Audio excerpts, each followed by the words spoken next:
Sir ಇವತ್ತಿನ ಕಾರ್ಯಕ್ರಮ ಈ ದಿನ ಸೈಕಲ್ ರ್ಯಾಲಿ ಯುವ ಜನತೆ ಏನು ಆನ್ಲೈನ್ ಬೆಟ್ಟಿಂಗು ಮತ್ತು ಗೇಮ್ಸಲ್ಲಿ ಬಲಿಯಾಗಿ ತಮ್ಮ ಹಣ ಕಳ್ಕೊಳ್ತಾ ಇದ್ದಾರೆ.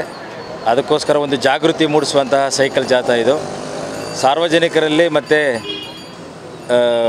ಯುವಕರಲ್ಲಿ, ಅದು ಮುಖ್ಯವಾಗಿ ಯುವಕರಲ್ಲಿ ನಮ್ಮ ಪೊಲೀಸ್ ಇಲಾಖೆಯಿಂದ ಏನು ಒಂದು ಮನವಿ ಅಂತಲೇ ತಿಳ್ಕೊಳ್ಳಿ. ಪ್ರತಿದಿನ ಇವತ್ತು ಕೂಡ ಯಾರೋ ಒಬ್ಬರು ಒಂದು ಆನ್ಲೈನು ಜಾಬ್ ಫ್ರಾಡಲ್ಲಿ 1,40,00,000 ಕಳ್ಕೊಂಡಿದ್ದಾನೆ. ಇವತ್ತು ಇನ್ನೂ ಈಗ FIR ಆಗಬೇಕು, ನಮ್ಮ ಸೈಬರ್ ಕ್ರೈಮಲ್ಲಿ FIR ಆಗುತ್ತೆ. ಇವತ್ತು ಯಾವುದೋ ಸುಮ್ಮನೆ ಅದು ಕೆಲಸ ಕೊಡಿಸ್ತೀನಿ ಮತ್ತು ಎಲ್ಲೋ ಇದರಲ್ಲಿ ಶೇರಲ್ಲಿ ನಾವು ಇನ್ವೆಸ್ಟ್ಮೆಂಟ್ ಮಾಡ್ತೀವಿ ಮತ್ತು ಜಾಬ್ ಕೊಡಿಸ್ತೀವಿ. ಮತ್ತು ಶೇರ್ ಮಾರ್ಕೆಟ್ ಈಗ ಇತ್ತೀಚೆಗೆ ಹೈಯೆಸ್ಟು ಫ್ರಾಡ್ ಆಗ್ತಾಯಿರೋದು, ಆನ್ಲೈನ್ ಫ್ರಾಡ್ ಆಗ್ತಾಯಿರೋದು ಶೇರ್ ಮಾರ್ಕೆಟ್ ಇನ್ವೆಸ್ಟ್ಮೆಂಟ್ ಫ್ರಾಡ್ ಅಂತ ಹೇಳ್ತಾರೆ. ಅದೊಂದು. ಎರಡನೇದು, ನಾವು ಎಲ್ಲೋ CBI ಆಫೀಸರ್ಸು ಡೆಲ್ಲಿಯಿಂದ ಮಾತಾಡ್ತಾ ಇದ್ದೀವಿ, ನಿಮ್ಮ ಕೊರಿಯರಲ್ಲಿ ನಿಮ್ಮದು ಗಾಂಜಾ ಬಂದಿದೆ, ನಿಮ್ಮ ಏನದು ನಾರ್ಕೋಟಿಕ್ ಡ್ರಗ್ಸ್ ಬಂದಿದೆ, ಇದನ್ನ ಡಿಸ್ಪೋಸ್ ಮಾಡಬೇಕು ಅಂದರೆ ಇಷ್ಟು ಅಮೌಂಟ್ ಕೊಡಬೇಕು, ಇಲ್ಲ ಅಂದರೆ ನಮ್ಗೆ ಬಿಡಲ್ಲ ಅಂತೇಳಿ ಅವ್ರಿಗೆ ಎದುರಿಸಿ ಅವ್ರದ್ದು ಅಕೌಂಟ್ ನಂಬರ್ ಎಲ್ಲ ತಗೊಂಡು ಅವರೇ ಅಕೌಂಟ್ಗೆ OTP ಬರುತ್ತೆ, OTP ಶೇರ್ ಮಾಡ್ತಾರೆ. ಶೇರ್ ಮಾಡಿದ ತಕ್ಷಣವೇ ಅವ್ರದ್ದು ಅಮೌಂಟ್ ಎಲ್ಲ ಹೋಗ್ತಾ ಇದೆ. ಅವಾಗ ಗೊತ್ತಾಗುತ್ತೆ ಅವರು ಯಾರು ಮುಂಬೈ ಪೊಲೀಸು, ಡೆಲ್ಲಿ ಪೊಲೀಸಲ್ಲ ಅಂತ. ಇದು ಎರಡು ಹೈಯೆಸ್ಟ್ ನಡೀತಾ ಇರೋದು. ಒಂದು ಆನ್ಲೈನ್ ಫ್ರಾಡ್ಸ್ ನಡೀತಾ ಇರೋದು, ಒಂದು ಶೇರ್ ಇನ್ವೆಸ್ಟ್ಮೆಂಟ್. ಇದರಲ್ಲಿ ಕಂಪ್ನಿನಲ್ಲಿ ಒಳ್ಳೆಯ ಕಂಪ್ನಿ ಹೆಸರೇ ಇಟ್ಟಿರ್ತಾರೆ. ಹೈಯೆಸ್ಟ್ ಇವಾಗ ಯಾವುದು ಶೇರ್ ಮಾರ್ಕೆಟಲ್ಲಿ ಇವತ್ತು ಮಾರ್ಕೆಟಲ್ಲಿ ತುಂಬ ಹೈಯೆಸ್ಟು ಯಾವುದು ರೇಟ್ ಇದೆ, ಅದೇ ಇದರಲ್ಲಿ ಒಂದು ಫ್ರಾಡು ಸ್ಟಾರ್ಟ್ ಮಾಡ್ತಾರೆ. ಒಂದು ಇದರಲ್ಲಿ ಅವರು ಒಂದು ಅಪ್ಲಿಕೇಶನ್ ಮಾಡಿರ್ತಾರೆ.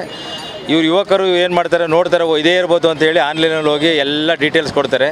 ಕೊಟ್ಟಾಗ ನೀವು ಇಲ್ಲ, ಈಗ ಸ್ಟಾರ್ಟಿಂಗಲ್ಲಿ ನೀವು ಇನಿಷಿಯಲ್ ಇನ್ವೆಸ್ಟ್ಮೆಂಟು 5 ಲಕ್ಷ 10 ಲಕ್ಷ ಹಾಕಬೇಕು, ಇಲ್ಲಾಂದರೆ 15-20 ಲಕ್ಷ ಹಾಕಬೇಕು ಅಂತ ಹೇಳಿ ಕೆಲವರು ಏನು ಮಾಡ್ತಾರೆ, ಕೋಟಿಗಟ್ಟಲೆ ಇನ್ವೆಸ್ಟ್ ಮಾಡಿದ್ದಾರೆ. 1 ಕೋಟಿ ಹಾಕ್ಬಿಡಿ, ನಾಳೆಗೆ ನಿಮ್ಮದು 1.5 ಕೋಟಿ 2 ಕೋಟಿ ಆಗ್ತಾಯಿದೆ ಅಂತೇಳಿ ಅವರು ಅತಿಯಾಸೆ ದುರಾಸೆಗೆ ಯಾವುದು ಸಡನ್ನಾಗಿ ಇವತ್ತು 1 ಕೋಟಿ ಹಾಕೋದು 2 ಕೋಟಿ ನಾಳೆಗೆ ಆಗೋಲ್ಲ.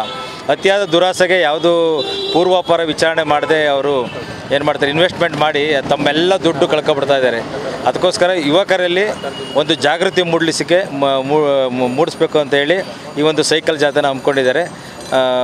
ಅದಕ್ಕೆ ಈ ಸೈಕಲ್ ಜಾಥಾನ ಹಮ್ಮಿಕೊಂಡಿದ್ದಾರೆ. ಮತ್ತು ಕಾರ್ಪೊರೇಷನ್ ಕಮಿಷನರು ಮತ್ತು ಎಲ್ಲ ಯುವಕರು ಇದರಲ್ಲಿ ಭಾಗವಹಿಸಿದ್ದಾರೆ. ಹೆಚ್ಚು ಜಾಗೃತಿ ಮೂಡಿಸಲಿ, ಯುವಕರು ತಮ್ಮ ಆನ್ಲೈನ್ ಫ್ರಾಡು ಮತ್ತು ಬೆಟ್ಟಿಂಗಿಂದ ಹಣ ಕಳ್ಕೊಳ್ಳದೆ ಇರಲಿ ಅಂತೇಳಿ ನಮ್ಮ ಪೊಲೀಸ್ ಇಲಾಖೆಯಿಂದ ಮನವಿ.